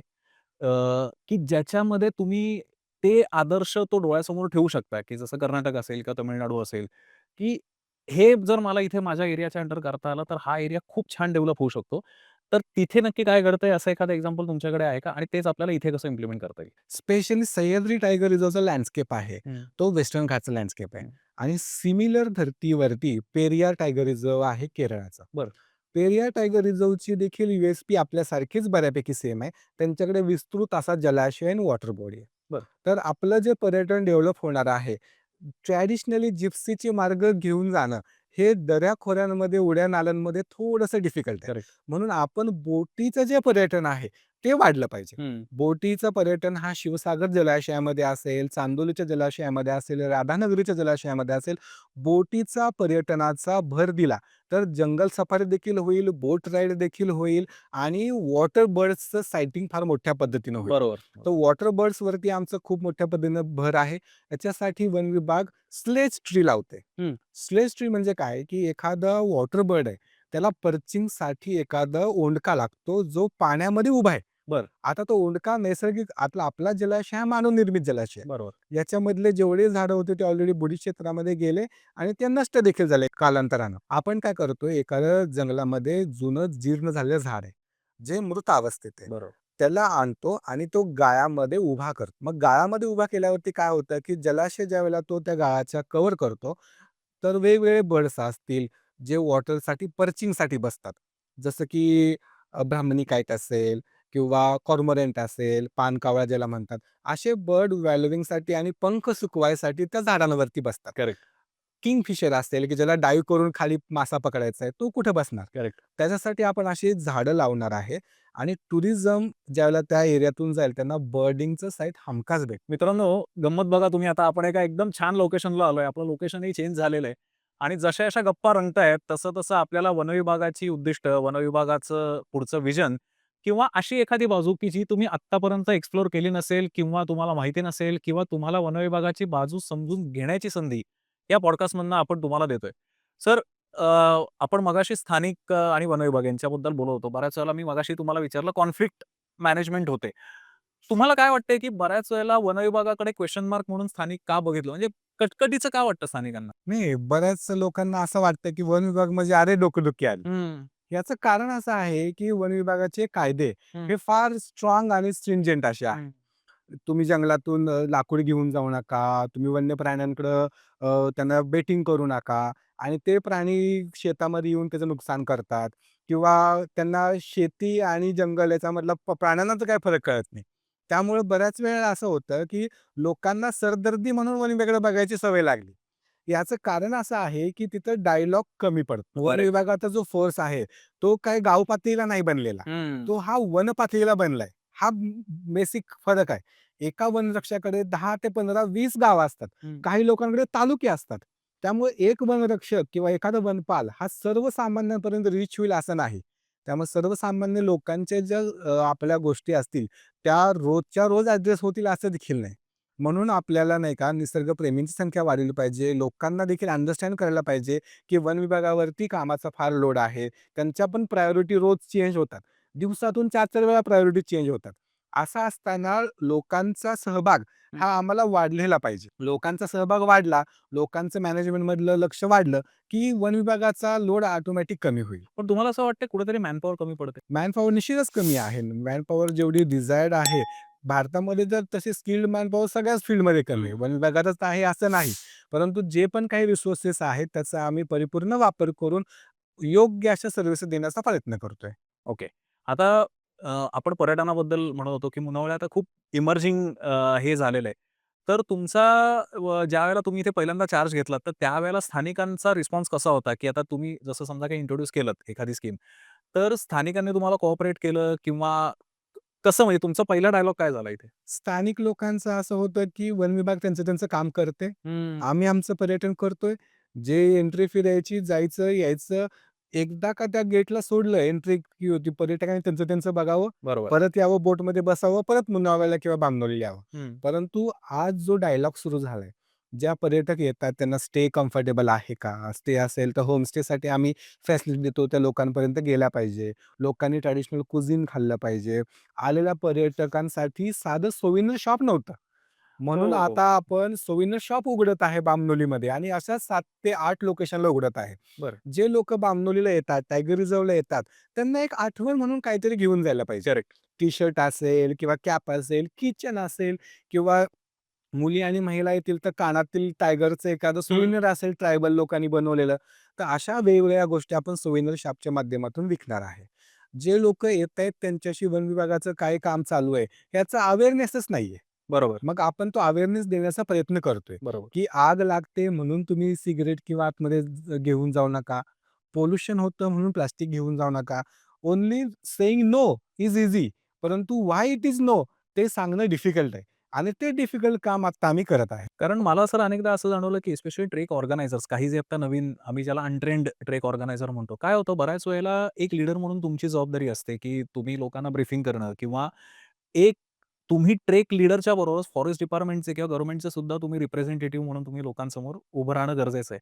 तुम्हाला वाटतं का, की आत्ता जे नवीन स्पेशली ट्रेक ऑर्गनायझर आहेत, शेवटी काय सर, वासोट्याला येणारा जो पर्यटक वर्ग वर्ग आहे, त्यातला 70% हा ऑर्गनायझरच्या माध्यमातून येतो. कारण परमिट्स काढणं येस. वगैरे हे सगळं कोणी फार अंगावर घेत नाही. मग ते एजन्सीला आउटसोर्स करतात आणि हे करतात. पण ट्रेक ऑर्गनायझर्सचं ट्रेनिंग म्हणजे हे मी आता फक्त वन विभागाच्या किंवा एस-टी-आरच्या दृष्टीने विचारत नाहीये. एकूणच जिथे-जिथे कॉन्फ्लिक्ट्स आता चालू आहेत म्हणजे ट्रेकर्स आणि फॉरेस्ट डिपार्टमेंट. तुम्हाला काय वाटतं ऑर्गनायझर जे आहेत स्पेशली त्यांना काय तुम्ही संदेश द्याल? काय गरजेचं आहे त्यांच्याकडे? निश्चित ऑर्गनायझरनी ज्यावेळेला आपण ट्रेकिंगला लोकांना घेऊन येतो, त्यांना ज्या योग्य सूचना आहेत, असं नाही की ट्रेकर्स जाणून-बुजून करतात. हं. ट्रेकर्स करून ऑर्गनायझरकडून तेवढ्या सूचना ह्या येणाऱ्या ट्रेकरला खाली गेल्या पाहिजेत. या ब्रीफिंगच नाही. ब्रीफिंगच होत नाहीये आणि बऱ्याच वेळा आपण ट्रेकिंगमध्ये बघतो, की एखादा ट्रेक ग्रुप एक लाल फितीचं कापड घेऊन पुढे ट्रेक करायला मार्ग घेऊन जातोय. तर ते लाल फितीचं कापड एका झाडाला बांधलं, टू नो द ट्रेकर्स, हं, फॉलोइंग ट्रेकर्स, की आपण कुठल्या दिशेने निघालोय. लगेच त्याच्या पाठीमागे येलो कलरचं कापड घेऊन तिथं बांधतो. हं. मग काय होतंय, की जंगलामध्ये ज्यावेळेला आपण पाहतो, की 4-5 लालच्या शेड, 4-5 येलोचा शेड, तर त्याच्यामुळे होतंय काय, की त्यांना ट्रेकर्सला देखील भटकल्यासारखं वाटतं. लोकांना अवेअरनेस ऑलरेडी दिला पाहिजे ट्रेक सुरू व्हायच्या पहिले. इटरनरी आपली डेव्हलप केली पाहिजे, की या भागामध्ये आपल्याला काय पक्षी दिसणार आहेत, हं, काय हं. प्राणी दिसणार आहेत, काय लँडफॉर्म दिसणार आहेत, त्याचं महत्त्व काय आहे? आता आपण पूर्ण सह्याद्रीचा विचार केला, तिथे जांभा खडक आढळतो. जांभा खडकाची घरं देखील आहेत, पायऱ्या देखील आहेत. तो खडक कसा तयार होतो? त्या खडकाचं महत्त्व काय आहे? त्या खडकामुळं थंडीमध्ये देखील कम्फर्टेबल आहे आणि उन्हाळ्यात देखील कम्फर्टेबल आहे. पावसात तर अतिउत्तम आहे. इथलं सिमेंट काँक्रीटचं घर टिकत नाही, परंतु जांभ्या खडकातलं टिकतं. ह्या सगळ्या गोष्टींची माहिती लोकांना द्यायला पाहिजे. राइट. येणाऱ्या ट्रेकर्सला इथे येणारे मायग्रेटरी बर्ड्स दाखवले पाहिजेत. येणाऱ्या ट्रेकर्सला मायग्रेशन करणारे क्रॅब्स दाखवले पाहिजेत, लोकली मायग्रेट करणारे आहेत. काही तर स्पेसीज ऑलमोस्ट 37 स्पेसीज आहेत, की ज्या फक्त एंडेमिक टू सह्याद्री आहेत. हं. त्या देखील दाखवल्या पाहिजेत. बरोबर. येणाऱ्या पर्यटकांना आपण सजग केलं पाहिजे, की एन्व्हायर्नमेंट कन्झर्वेशन केल्यानं आपल्या फ्युचर जनरेशनला काय फायदा होईल. पण सर मला ना या निमित्ताने एक सूचना एक मैत्रीची विनंती म्हणू आपण त्याला किंवा सूचनाही म्हणू शकता तुम्ही. काय आहे बऱ्याच वेळेला हे ट्रेनिंग का मिळत नाही? कारण स्टडी मटेरियल आपल्याकडे अवेलेबल नाहीये किंवा लोकांना कंटाळा आहे वाचायचा. आता हा सगळा जो आहे तो सगळा डिजिटलचा जमाना आहे. तर एस-टी-आर तर्फे आपल्याला काही डॉक्युमेंटरीज बनवता येतील का मराठीमध्ये, की ज्याच्यामध्ये प्रोफेशनल आपले व्हिडिओग्राफर्स किंवा वाईल्ड लाईफर जे आहेत, तर त्यांना अपॉइंट करून एखादा पक्षी कुठला आहे, तो कुठून येतो आणि त्याची एक अत्यंत सुंदर जशी नॅशनल जिओग्राफिकला डॉक्युमेंटरी असते. तर रायगड किल्ल्याला हे त्यांनी फार छान हे केलेलं आहे. आता काय होतं म्हणजे माहितीसाठी फक्त, की रायगड किल्ल्याला जो वेटिंग टाईम असतो रोपवेसाठी, तर ते एका हॉलमध्ये घेऊन जातात. आधी त्यांचं एक खूप सुंदर शस्त्र प्रदर्शन आणि फोटो प्रदर्शन आहे. त्याच्यानंतर एक हॉल आहे, ज्या हॉलमध्ये त्यांनी एक स्क्रीन लावलेला आहे आणि रायगड किल्ल्याची एक 10-15 मिनिटाची फिल्म दाखवली जाते. येस. हे आपल्याला इथे करता येईल? निश्चितच. आता याचं खूप सुंदर उदाहरण आहे. हं. आपण जर कोयना नगरला गेलात, तर आम्ही ओपन एम्फी थिएटर बनवले हं. आणि एक एल-ई-डी स्क्रीन, मोठी डिजिटल स्क्रीन लावली, ज्याच्यावरती वेटिंग करणाऱ्या पर्यटकांसाठी आपण वाईल्ड लाईफच्या फिल्म दाखवतो. हं. त्यानंतर आपण काय केलंय, की एक अक्वास्टिक रूम तयार केले बरं. आणि it is a dark room. Dark रूममध्ये काय आहे, की फक्त पक्ष्यांचे आणि प्राण्यांचे आवाज येणार. म्हणजे तुम्ही डोळे उघडे ठेवा, बंद करा, तुम्हाला दिसणार काहीच नाही. हं. पण you can feel the presence of the wild life inside the room. तर जे पर्यटक आतमध्ये जाऊ शकत नाहीत किंवा ज्यांच्या वयोवृद्ध असतील किंवा छोटी मुलं असतील, त्यांनी अशा पद्धतीचा लाभ घेतला पाहिजे. पण सर हे सरप्रायझिंग आहे हे मला पण आता नव्याने कळतंय. कारण ही फॅसिलिटी इतकी जर सुंदर पद्धतीने आहे. मला असं वाटतं ना थोडंसं फॉरेस्ट डिपार्टमेंटकडनं पब्लिसिटी ज्याला आपण येस. थोडंसं मार्केटिंग म्हणतो ना, ते करणं का गरजेचं आहे तुम्हाला सांगतो. पर्यटन वाढणं जे आहे, तर पर्यटन हा मार्केटिंगचा गेम आहे. सगळ्यात महत्त्वाचं म्हणजे. आणि तुमच्याकडनं जोपर्यंत फॅसिलिटीज किंवा फॅसिलिटीचा काय म्हणतो आपण त्याला पर्यटनाच्या दृष्टीने शब्द आहे. पण हे आपण म्हणतो की कल्टिव्हेशन सेंटर्स किंवा ज्याला आपण एक विकसन विकास करणारी सेंटर्स असतात किंवा लर्निंग सेंटर्स Yes. आपण त्याला म्हणू, Yes. LND सेंटर्स हो. अवेलेबल आहेत. तर ती अवेलेबल आहेत हेच लोकांना माहिती नाही आणि Yes. कदाचित मला असं वाटतं थोडासा सोशल मीडिया रीच हा फॉरेस्ट Yes. डिपार्टमेंटचा जर वाढला येस. तर तो लोकांना माहिती होऊ शकेल. कारण काय होतं, की बऱ्याच वेळेला जसं आता कोयना नगरला एखादा सामान्य पर्यटक जातो, तो कोयना अभयारण्यात काय बोटीने चक्कर मारून येईल किंवा रामगळीला जाईल फार तर किंवा असं एक अगदी छोटं-मोठं ओझरडे वॉटरफॉलला जाईल. पण तुम्ही जो इतका सुंदर इनिशिएटिव्ह घेतलाय, तो लोकांपर्यंत पोहोचला नाही. तर तुम्ही मगाशी जे म्हणलात रेव्हेन्यू जनरेशन, येस. ते पॉसिबल होणार नाहीये. तर तुमचं सोशल मीडिया आता खूप तुम्ही सुंदर ग्रिप घेतलेली आहे, कारण आम्ही इतक्या दिवसापासून आपण बघतोय. तर तुम्हाला वाटते की सोशल मीडियाचा आणि तुमच्या कामाचा खूप जवळचा संबंध आहे? निश्चितच. आता एक्सप्लोर विथ फील्ड डायरेक्टर असेल, आजचा उन्हाळ बदकंदीचा पॉडकास्ट असेल, याच्या माध्यमातून आपण लोकांपर्यंत पोहोचतोय हं, आणि आपलं जे टार्गेट आहे हे जनझी आहे. हं. जनझी ज्यावेळेला अट्रॅक्ट होईल आणि जनझी ज्यावेळेला एक्सप्लोर करायला शिकेल, त्यावेळेला they are the best generation right now हं. आणि त्या जनरेशनला अट्रॅक्ट करून आपण टुरिस्टपर्यंत पोहोचणार आहे. करेक्ट. आणि टुरिस्टपर्यंत पोहोचण्यासाठी आपले जे पण साधनसामुग्री उपलब्ध आहे, थोड्या प्रमाणात आहे, कॅरिंग कॅपॅसिटी कमी आहे. हळू-हळू जसं टुरिस्ट इन्फ्लो येईल, फंड रेज होतील, तसे आपण विविध फॅसिलिटी तयार करू. शिवाय आपल्या ऑलरेडी एक्झिस्टिंग जवळपास 10 इंटरप्रिटेशन सेंटर्स आहेत. करेक्ट. इंटरप्रिटेशन सेंटरमध्ये आपल्याला त्याचं पूर्ण हिस्ट्री, बायोलॉजी, जिओग्राफी सगळ्याचं नॉलेज तिथं भेटतं. हं. त्या स्पेसिसचं महत्त्व काय? मायग्रेशन होतं का? लोकल आहे? ते नियर एक्सटिंक्ट आहे का खूप अबॅन्डन प्रमाणात आहे? अशा विविध पद्धतीची माहिती ही त्या इंटरप्रिटेशन सेंटरमध्ये दिली जाते. करेक्ट. आंब्याला आहे, कोयना नगरला आहे, बामणोलीत देखील आहे आणि असं सागरेश्वरला आहे, राधानगरीला आहे, दाजीपूरला आहे. प्रत्येक ठिकाणी इंटरप्रिटेशन सेंटर आहे आणि व्हॉट इज लॅकिंग की हे इंटरप्रिटेशन सेंटर आहे याचे बोर्डच कुठे नाहीये. हां. करेक्ट. तर आता आम्ही ते एक ड्राईव्ह हातात घेतोय, की जे ईझी टू स्कॅन हं, जे बारकोड्स असतील हं, किंवा क्यूआर कोड असतील, ते विविध पर्यटकांच्या ठिकाणी लावणार आहे, हं, की जर तुम्हाला इंटरप्रिटेशन सेंटर जायचं दिस इज द मॅप, हं. दिस इज द लोकेशन किंवा तुम्हाला सोशल मीडियावरती रीच करायचं फॉरेस्ट डिपार्टमेंटला, this is the insta handle, this is the Twitter handle, त्याच्या देखील आम्ही क्यूआर कोड लावणार आहे. म्हणजे मला ना पर्यटकांना किंवा ट्रेक ऑर्गनायझर्स स्पेशली जे आहेत, तर त्यांना मला तुषार सरांच्या वतीने किंवा वन विभागाच्या वतीने एक आव्हान असं करायचंय. बऱ्याच वेळेला काय होतं, की आपण ओव्हरनाईट लोकांना इथे घेऊन येतो. कॅम्पिंग हा आपला एक उद्देश असतो किंवा लोकांना एक एंटरटेनमेंट म्हणू किंवा थोडंसं त्यांना एंगेज ठेवणं हा एक उद्देश असतो.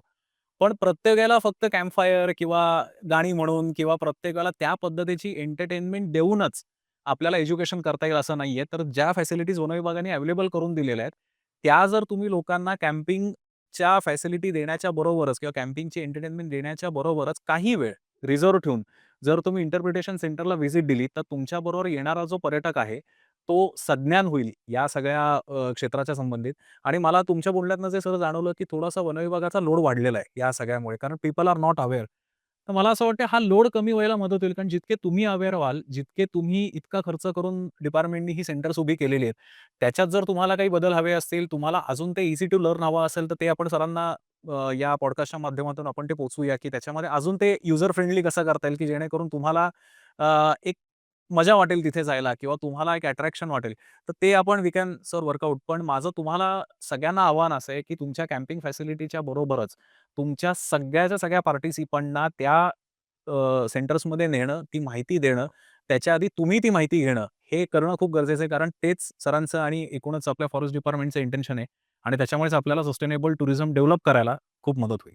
सर बेसिकली आता आपण निघालोय कांदाटला आणि तेही आपण निघालोय कोयना बॅकवॉटरमधनं. तर बेसिकली कोयनेचं बॅकवॉटर कुठून कुठपर्यंत पोहोचलेलं आहे? कोयनेचं बॅकवॉटर जे आहे साधारणतः 100 किलोमीटरपर्यंत पाठीमागे आहे. बरं. कोयना धरणापासून ते वरती अगदी कांदात नदीच्या उगमापर्यंत हे सगळं बॅकवॉटर आहे. आणि याचं नाव आहे शिवसागर नाव आहे. बरं. फार सुंदर असं नाव दिलेलं आहे जलाशयाला आणि या जलाशयाचा विस्तार फार मोठा आहे आणि या जलाशयाचा बांध जरी छोटा असेल, तर खूप मोठ्या प्रमाणात बॅकवॉटर तयार झाले आणि हा बॅकवॉटर हा पूर्ण जलाशयात राहणाऱ्या पक्ष्यांचा हॅबिटॅट आहे. त्याच्यामध्ये खूप मायग्रेटरी बर्ड्स येतात, वॉटर बर्ड्स असतात, शिवाय वेगवेगळ्या प्रकारचे अॅम्फिबियन आहेत, रेप्टाइल्स आहेत, त्या या जलाशयामध्ये अस्तित्वात आहेत. पण आता या जलाशयाचा वॉटर पेट्रोलिंग हा एक वन विभागाचा खूप महत्त्वाचा रोल आहे या सगळ्यामध्ये. तर बेसिकली वॉटर पेट्रोलिंग म्हणजे काय? ते कधी-कधी केलं जातं. त्यातनं काय साध्य केलं जातं? वॉटर पेट्रोलिंगचा मेन उद्देश आहे की to guard of the waters. बरं. ज्या वॉटरच्या मार्गाने जेवढे पण पोचर्स येत असतील, जात असतील किंवा इल्लीगल ॲक्टिव्हिटी करण्यासाठी लोकं जंगलात येत असतील, त्याला गार्ड करण्यासाठी वॉटर पेट्रोलिंगचा किंवा बोट पेट्रोलिंगचा वापर केला जातो. आपल्याकडे स्पीड बोट आहेत, त्या वापर करून आपण जंगलाच्या आजूबाजूनी आता सह्याद्री टायगर रिझर्व्हच्या मध्ये देखील जलाशय आहे आणि बाजूला देखील आहे. बरोबर. तर त्या जलाशयाचं प्रोटेक्शन करणं आणि सह्याद्री टायगर रिझर्व प्रोटेक्शन करणं याच्यासाठी या बोटचा वापर केला बरं. जातो. आणि या बोट स्पेशली ह्या 24/7 वापर केला जातो. ऊन, वारा, पाऊस, वादळ असेल, काही असेल त्यावेळेला आपण बोटीने या भागातून त्या भागाला जाता येतं. शिवाय काय आहे, की जंगलामध्ये खूप दऱ्या-खोऱ्या आहेत. त्या दऱ्या-खोऱ्यांपर्यंत पायी जायचं म्हणजे फार कसरत करावी लागते. काम आहे. बरोबर. आतमध्ये असणारे प्रोटेक्शन कॅम्प आहेत. त्या कॅम्पला रसद पुरवण्यासाठी ह्या बोटचा वापर केला जातो. त्या कॅम्पवरती ये-जा करण्यासाठी या बोटचा वापर केला जातो. अशा पद्धतीनं आपण फार कमी वेळात लांब अंतर जाण्यासाठी या बोटचा वापर केला जातो. तो सर आता येताना आपण बघितलं, की इथे मागे आपल्याला काही एस्टॅब्लिशमेंट किंवा हट्स दिसतायत. तर ते काय आहे नक्की आणि इतक्या रिमोट प्लेसला ते कसं काय आलं? ह्या रिमोट प्लेसला आपण वेगवेगळ्या ठिकाणी असे बेस कॅम्प बनवतो. बरं. त्याला आपण कुटी म्हणतो मराठीमध्ये. ओके. ही निरीक्षण कुटी आहे, जिथं आपले पेट्रोलिंगचे मजूर्स असतील, फॉरेस्ट वॉचर असतील, बीट गार्ड असतील, ते त्या कुट्यांमध्ये राहतात. दिवसभर जंगलाचं प्रोटेक्शन करायचं, गार्ड करायचं, फूट पेट्रोलिंग असेल, बाईक पेट्रोलिंग असेल, बोट पेट्रोलिंग असेल, ते करायचं. प्रत्येक वनरक्षकाला आपलं पेट्रोलिंगचं टार्गेट दिले बरं. आणि त्या हिशोबाने ते जंगलामध्ये फिरतात. बरं. जंगलामध्ये चालणाऱ्या रोजच्या रोज ज्या घडामोडी आहेत, कुठले वन्य प्राणी दिसले, कुठले यंग वन दिसले का, कोणाला गव्याला छोटे पिल्लं दिसले का, टायगरचं अस्तित्व पाहतात. त्यानंतर हार्बिव्हरस काय आहेत, त्यानंतर रेप्टाईल कोणत्या दिसल्या, अशा विविध पद्धतीनं ते त्यांचं रेकॉर्ड मेंटेन करतात आणि ते त्या कुटींवरती राहतात. पण सर किती एक रिमोट आयुष्य बघा त्यांचं, की एक शहरी झगमगाटापासनं ते इतक्या लांब एरियामध्ये राहतायत. तुम्हाला काय वाटतं काय त्यांना इन्स्पायर करत असेल किंवा कसं ते आपलं आयुष्य मॅनेज करत असतील? सगळ्या त्यांना इथे येण्यासाठीचं पाठीमागं मोठं आहे, की त्यांना पहिला रोजगार मिळतो. हो. वन विभागाकडून त्यांना रोजगार दिला जातो, त्यांचं मजुरी त्यांना दिली जाते. शिवाय वनरक्षक जे आहे त्यांचे ते ड्युटीमध्येच आहे. जे वन विभागाचे कर्मचारी आहेत त्यांनी तेवढे मुक्काम जंगलात करावे लागतात. अगदी कनिष्ठ पातळीवरच्या अधिकाऱ्यांपासून ते वरिष्ठ पातळीच्या अधिकाऱ्यांपर्यंत प्रत्येकाला 4 मुक्काम कमीत कमी जंगलामध्ये एका महिन्यात करावे लागतात. अच्छा. आणि त्या मुक्कामामध्ये तुम्ही जे काही फाइंडिंग कराल ते तुमच्या रोजंदिनीमध्ये नमूद देखील करावे लागतात. म्हणजे हे रिपोर्टिंग स्ट्रक्चर सगळं रेकॉर्डिंग स्ट्रक्चर देखील आहे. बापरे! आणि हे तुम्ही ट्रॅक कसं करता सगळं? हे ट्रॅक करणं मंथली आमचं रिपोर्टिंग जातं. बरं. त्या रिपोर्टिंगमध्ये दैनंदिनी जाते. त्या दैनंदिनीमध्ये किती जंगलामध्ये मुक्काम केले, किती गस्ती केली, किती नवीन-नवीन तुम्ही गोष्टी पाहिल्या, काय नवीन कामं केली, काय सूचना दिल्या, याची सगळ्याची नोंद त्याच्यामध्ये असते. पण त्या कुटीमध्ये काही बेसिक सोयी-सुविधा आहेत? म्हणजे आता समजा ॲज गुड ॲज तिथे 2 घरांचं गावच असल्यासारखं आहे. तर समजा लाईट आहे किंवा वॉशरूम्स आहेत असं आहे तिथे काही? येस, त्यांना बेसिक मूलभूत सुविधा दिलेल्या आहेत. बेड आहे, मॅट्रेसेस आहे, त्यांना राहण्या-खाण्याची सोय आहे. त्यांचं रेशन देखील एका महिन्याला पोहोचवलं जातं, त्याचा भत्ता दिला जातो आणि ते त्यांचा स्वयंपाक करून तिथं त्यांचा उदरनिर्वाह करतात. काही वॉटर पेट्रोलिंगच्या दरम्यानचे काही अनुभव तुम्ही खतरनाक अनुभव की असे खूप तुमच्या लक्षात राहतील. भले मग आता कदाचित तुमच्या टेन्युअरमधले नसतील, पण प्रिव्हियसली तुम्हाला माहिती आहेत असे काही? आपल्याकडे सह्याद्रीमध्ये STR-03 नावाचा वाघ आहे. बरं. त्या वाघाचं सायटिंग हे बऱ्याच वेळा आयलँडवरती झालंय. ओहो! आणि बोटीनं जाऊन त्या आयलँडवरती ते ठसे असतील. सह्याद्री चालत असताना वाघाचे उमटलेले फ्रेश ठसे, पायाखाली येणारा चिखलाचा रपरप आवाज आणि संततधार असलेला पाऊस ह्याची प्रचिती ही फक्त बोट पेट्रोलिंगमध्येच मिळू वाह, शकते. वाह, वाह! हे किती एक्साइटिंग काम आहे. कारण मला आता तेच जाणवलं, की तुम्हाला म्हणजे काय म्हणतात, एक पाण्यावर चालतं आयुष्य आहे खरं तर हे बोट पेट्रोलिंग म्हणजे. आणि मुख्य म्हणजे कसं आहे, की याला तुम्हाला इतकं तुम्ही म्हटलात तसं 100 किलोमीटरचा हा इतका सगळा फुगवटा आहे. आणि खरं सांगायचं झालं ना सर, मला तर याच्यामध्ये चॅलेंज काय वाटतं, की समजा एखाद्या सामान्य माणसाला आपण 1 दिवसासाठी काम दिलं, तर नायक सिनेमात जसा आहे, येस, येस. 1 दिवसासाठीचा मुख्यमंत्री होतो. माझं म्हणणं आहे, ते तर खूप लांबचं पद आहे.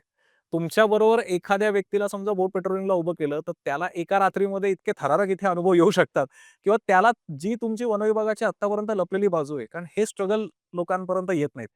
तर मला असं वाटतंय हे तुम्हाला वाटतंय, की हे लोकांना कळावं तुमची ही बाजू, की नक्की हे कळले पाहिजे लोकांना, की लोकांना कळलं पाहिजे, की वन विभाग हे 24/7 वॉच देते जंगलावरती.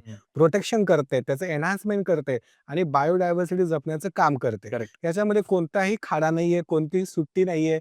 आम्ही 24/7 आहे आणि लक्षात घ्या, की इतर विभाग हे क्लोज ट्रेजरी सांभाळत आहे. बरोबर आहे. आम्ही ओपन ट्रेजरी सांभाळतोय. हं. हे जंगल चारही बाजूनी ओपन आहे आणि त्या ओपन जंगलाला आम्ही सांभाळायचं काम करतोय. बरोबर, बरोबर. सर मला एक सांगा, हा प्रश्न ट्रेकर्सना किंवा सामान्य माणसांना अनेकदा पडतो, की कसं असतो एखाद्या वनाधिकाऱ्याचं आयुष्य काय असतं? तुम्ही इतक्या ठिकाणी ट्रान्सफर्स होतात, इतक्या ठिकाणी तुम्ही ट्रेनिंग घेता. कुठलाही टेरेन तुमच्यासाठी एकसारखा कदाचित नसतो. तर हे कसं मॅनेज करता तुम्ही? वनाधिकाऱ्यांचं जे आयुष्य आहे, ते असं आहे की बोलतात ना, की विंचवाचं बिरड पाठीवरती. त्या पद्धतीचं आयुष्य आहे. आमची दर 3 वर्षाला ट्रान्सफर होते. वेगवेगळ्या कॅपॅसिटीमध्ये काम करावं लागतं. कधी गडचिरोलीच्या घनदाट जंगलामध्ये जावं लागतं. कधी समुद्र किनाऱ्यावरती जावं लागतं मँग्रोव्हमध्ये. कधी मेनलँडमध्ये करावं लागतं. कधी शहरात करावं लागतं. मुलांच्या शाळा ट्रान्सफर्स असतील, हेल्थ प्रॉब्लेम्स असतील. आता माझ्या मोठ्या मुलाचा जन्म गडचिरोलीमध्ये झाला. हो. तर तिथं लहान मुलांचा डॉक्टर मिळणे म्हणजे मोठी गोष्ट. म्हणजे अगदी लोकल वैद्याकडून पण आम्ही इलाज केलेत बऱ्याच वेळा. बरोबर. तर तो प्रश्न आहे. प्रत्येक वेळेला सामान पॅकिंग करा, करेक्ट. घेऊन जा, त्याला अनपॅक करा. शाळा बदलताना होणारी हसल, हं. त्यानंतर मेडिकल फॅसिलिटी असणारी गोष्ट. तुमचे लाइक्स ठीक आहेत. तुमच्या फॅमिलीचे लाइकिंग, डिसलाइकिंग असतात. Absolutely, absolutely. घराचा साईज आकार छोटा-मोठा असतो. मग काही सामान कमी करा, काही सामान घ्या. ह्या सगळ्या गोष्टींचा विचार करून आम्हाला एकदम छोटं मिनिमम सामान ठेवावं लागतं. मिनिमम ठिकाणी पॅकिंग करावं लागतं. माझं एक सामान तर गाडीतच आहे. जिकडं जाईल ती बॅग उचलायची, तिथं तो कॅम्प लावायचा, ते काम करायचं. एखादं आपलं पोस्टिंगच्या ठिकाणी आहे. आत्ता तुम्ही बघाल तर माझं एरिया हा सातारा, सांगली, कोल्हापूरपर्यंत आहे. बरोबर. म्हणजे मुक्काम कुठेही होऊ शकतो इन बिटवीन. तर rest house is our second home. हं. म्हणून आम्ही रेस्ट हाऊसला राहतो किंवा निरीक्षण कॅम्पला राहतो. बऱ्याच वेळा जंगलात मुक्काम होतो आणि हे सगळं होताना फॅमिलीचं नेटवर्क नसतं, बोलणं होत नाही, तिथल्या गरजा असतात त्यांच्याशी आमचं कम्युनिकेशन होऊ शकत नाही. बऱ्याच पर्सनल गोष्टी असतात त्या सफर होतात. बरोबर. फॅमिलीला वेळ देता येत नाही, आई-वडिलांना वेळ देता येत नाही. परंतु ज्यावेळेला तुम्ही एकदा एक कामाचा विडा उचललाय, ते काम तर करावंच लागणार आहे. बरोबर. पण सर कशी फॅमिली सपोर्ट करते? तुम्हाला गमतीशीर प्रश्न विचारतो. तुमच्या मिसेस चिडचिड नाही करत का हो? काय मी आता एका ठिकाणी सेटल झाली आहे, एवढ्या माझ्या मैत्रिणी झाल्या आहेत, मुलांचे मित्र झाले, शाळा सेट झाली आहे. अगदी थोडंसं हलक्या नोटवर जर आपण विनोदी नोटवर बोलायला वेशीचा ग्रुप सेट झाला. अगदी, अगदी होतं हे होतं. कसं तुम्ही म्हणजे कसं तोंड देता हो यार? मग ॲक्चुअली मुलांना आणि बायकोला दोघांनाही आता सवय झाली हं. की जिकडं जाईल तिकडचे मित्र बनवायचे. पहिले तर आहेतच. हं. परंतु मग त्यांना इकडे बोलवायचं. मी नाशिकला होतो ते मित्र पुण्याला यायचे, त्याच्या मैत्रिणी यायच्या.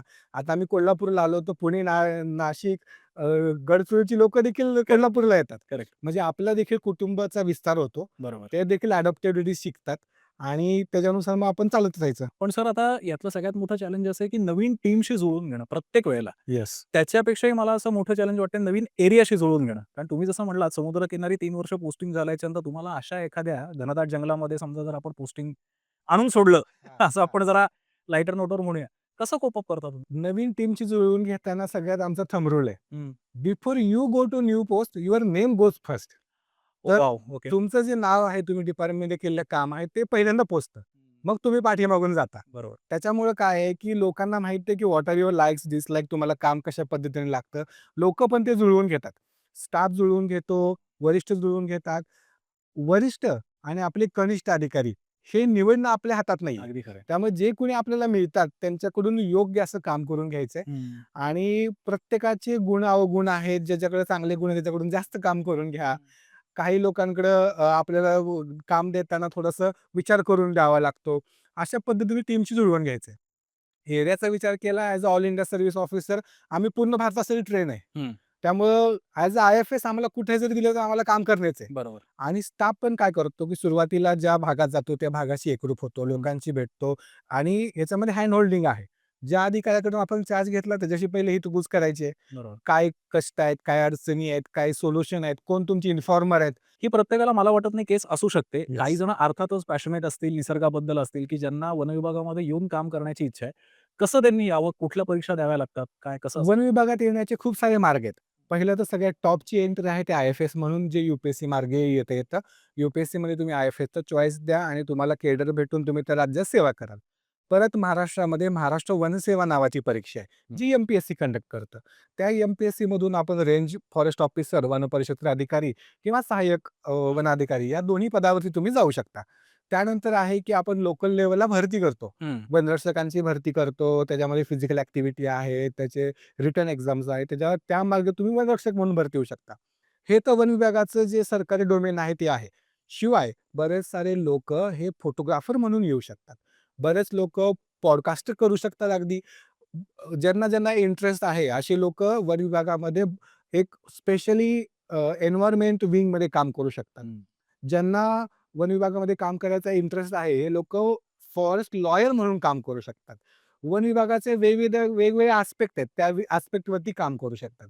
अशा एन्व्हायरमेंट अँड इक्वल फ्रेंडली एन्व्हायरमेंटची खूप गरज आहे आणि profession considering environment as a centre ह्याची दिवसेंदिवस ग्रोथ होणार आहे. तर मित्रांनो, या पॉडकास्टची आपण जी सांगता करणार आहोत, अत्यंत सुंदर अशा गप्पा तुषार सरांबरोबर झालेल्या आहेत. या निमित्ताने तुम्हाला सगळ्यांना सह्याद्री टायगर रिझॉर्टचा नवा चेहरा या निमित्ताने बघायला मिळालाय. सरांची या सगळ्याबद्दलची विजन, सरांच्या उपाययोजना आणि एकूणच आता वासोटा पर्यटनाचं जे बदलणारं रूप आहे, तर ते कसं असणार याची आयडिया तुम्हाला आली असेल. तुषार सर, तुम्ही उनाड भटकंती चॅनलवर आहात. खूप सुंदर आणि खूप कँडिड अशा आपल्या गप्पा झाल्या. त्याबद्दल तुमचे मनःपूर्वक आभार. आणि जाताना तुम्ही काय अपील कराल लोकांना? सो आपण हा पॉडकास्ट इथे कन्क्लूड करू शकतो. ओमकार सोबत जे आपण गप्पा मारल्या त्या गप्पा एकदम आणि जेन्युइन पद्धतीनं मारल्या गेल्या. या गप्पांच्या माध्यमातून आपण जनसामान्यांनी सगळ्यात मोठा टेक अवे घ्यायचा आहे, की जरी तुमच्या वन विभागाकडून अपेक्षा असतील, तरी वन विभागाच्या देखील आपल्या प्रती अपेक्षा आहेत.